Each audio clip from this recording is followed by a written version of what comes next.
Good morning. Ito, tingnan nyo to. May talbos na siya na pakyat. So, lalagyan na natin to ng ng itong tanim natin to na green beans dito sa garden. Lalagyan na to ng plastic trellis.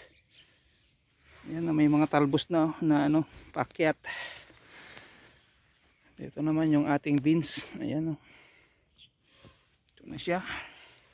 Ayan, may mga bunga na. Ito yung gagawin nating binhi. Ayan, ayan ang bulaklak. Ayan, ayan, may mga bunga na dyan. Pwede nang gulayin. Pero ito gagawin nating binhi. Ito yung magiging binhi. Ito yung pangtanim namin sa next year. Para hindi na lagi na bini ng ng binhi. Sana maganda yung niya, nagiging bunga. Sa kanyang pagiging second at third generation, kung sakaling maganda siya na yan ang mga bunga. Yan yan. Yan yung gulay niya araw-araw ginugulay, ibebenta doon. Ayan yan bukas na naman to, nagulayan niya na to. Doon naman sa harap ang susunod.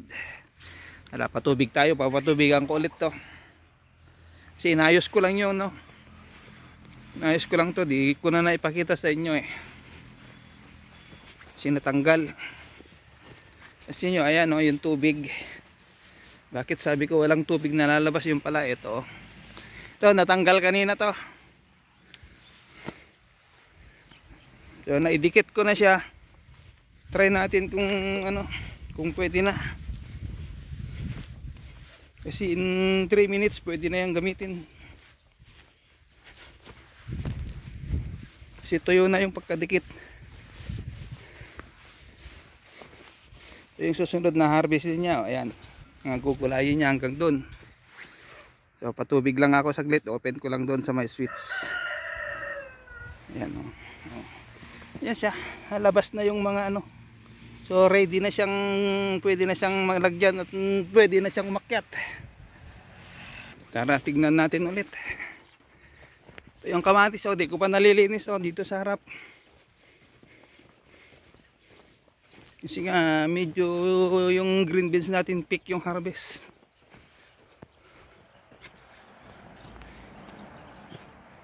So mahirap mag-deliver sa tanghali, kaya ginawa namin gabi na lang. Din okay naman dun sa dinideliveran namin dahil busy rin sila. Hindi rin siya makakyat. Ayan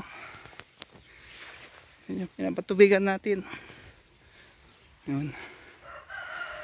Ayan may kasama na namang parang rainbow, di ba? Pag nagpatubig ka, ayan.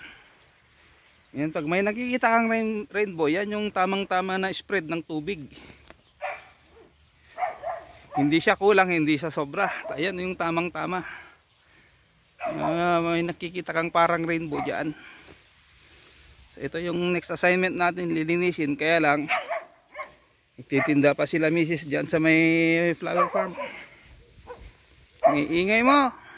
Yan yan may rainbow, di ba? Ito yung sobra namin. Ito yung papalit doon sa mga inanuhan ng tubig kanina, kasi natanggal nga yung isang doon. Isang PVC tube, natanggal yung pagkadikit. Siyempre mga na rin, tignan nyo naman yung mga niya, tagal na to mga to, makikipalit na. And baka sakaling ma-sprayan na natin yung beans na yan, kasi wala pang, di pa nakatikim yan ng spray. Sprayan pa natin yan ng pamulaklak. Yung sobra natin doon sa garden 1, i-spray natin dyan sa garden 4 and 5 na gamot, may konti. Kukunin ko yun, i-spray ko dyan. Kasi 100% yun na pamulaklak. May sobra doon. Yan, tama na yan. Then dito naman sa tinatayuan ko dito, ito naman yung susunod nating patubigan. So stop ko muna doon sa may switch. Ingay-ingay ng aso kasi kanina tuloy-tuloy sana, walang cut sana maingay yung aso dyan sa kabila, may bago silang aso. Yan ang switch. Ito na yung mga kamatis na tinanim niya. Ayan. Ito, may mga bulaklak na. Sana naman kahit papaano meron siyang ma-harvest sa mga tinanim niya dito. Kaya ito yung dito sa kalahati hindi namin tinanggal kasi ayan tinaniman niya. Diyan na ulit aakyat. So dilipat naman natin yung patubig dito. Ito yung ano niya dito sa pangalawa sa gitna. Kasi 3 opening po kami nito eh. Isang ganyan no. Doon naman close natin doon.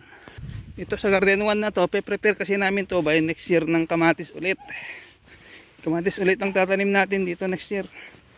Supposed to be na ngayon ay magpahinga na to. Kaya lang sabi ni Mrs. sayang yung ano, sayang yung 3-4 na buwan pa bago natin taniman ko muna ng gulay. Sabi niya, pero try ko tong kamatis na to kung maganda, sabi niya. Itong mga yan, kaya yung kalahati, ito kalahati dito hindi ko tinanggal. O ito lang kalahati na to, saka dito lang ang tatanggalin. So ito yung next assignment natin dito, yung kalahati nito. Ayan yung ano tanim namin, yung kalahati na to, lilinisin to. Titaniman niya rin ulit ng green beans. Ito switch na natin. Ayan. Ayan o, hindi ko nalinis yan. Ito yung next na gugulayin niya, kaya papatubigan ko naman ngayon dahil di niya napatubigan kahapon. Busy harvest. And after nito, punta pa ako dun sa may sigarilyas magpatubig. Yung gugulayin niya mamaya hapon o bukas siguro kasi yung doon yung ginulay niya yung nakita nyo kanina doon sa umpisa doon. Yan naman yung pinapatubigan natin yung kalahati yun dito. Pansin nyo may rainbow. Ayan magandyan ang buga ng tubig. Yan yung pinaka maganda. Nag-spread talaga yung tubig. Maganda yung ano ng tubig dyan oh.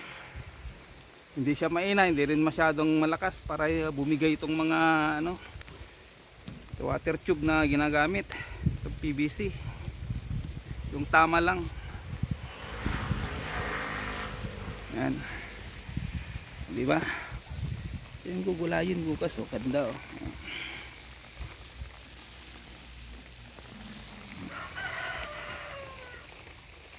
Ito tatanggalin yan. Mga bawat isa mga 5 dahon yung tatanggalin. Ito. Parang yung kale, di ba? Yan. So hanggang dyan na lamang aking may papakita. Update dito sa garden 1 sa tanim natin na green beans, yung ating ginagawang pangbinhi. Sana may sprayan na natin. At muli po, salamat sa inyong mga suporta. Lagi advance Merry Christmas na rin sa inyo. God bless everyone. Bye bye.